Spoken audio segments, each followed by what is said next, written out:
Shifting focus then, Supreme Court will hear a public interest litigation challenging the centre's E20 petrol policy come Monday. My colleague Samir Dikshit is now joining us with more details on this. Samir, take it away.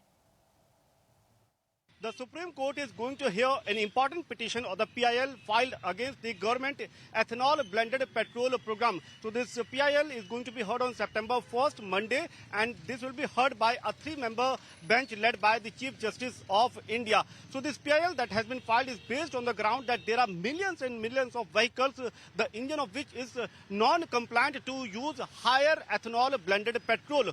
In addition to this, the PIL also urges to issue the directive to the Ministry of Petroleum that there should be an option to the vehicle owner that they can either go for a E20 blended petrol or a less ethanol blended petrol, so that a lesser blended ethanol petrol should also be provided to the user at the petrol pump station. So based on these sort of ground, the PIL has been filed. In addition to this, we have also seen that the government has been facing a lot of criticism from the vehicle owners, alleging that because of the higher ethanol blended petrol, the engine performance of the vehicle, either it has gone down, even the allegations of corrosion is there, and also the reduction in the mileage of the vehicle. So these sort of serious allegations have been raised, citing that the higher ethanol blended petrol is facing and creating a lot of problem for the vehicle owners.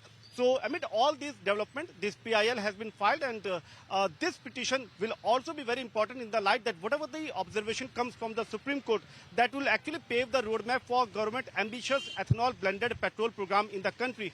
We have already seen that the government has preponed the ethanol blended E20 program in the country from year 2030, and now has set an ambitious target to roll out to provide E20 blended petrol at all the petrol pump stations across the country.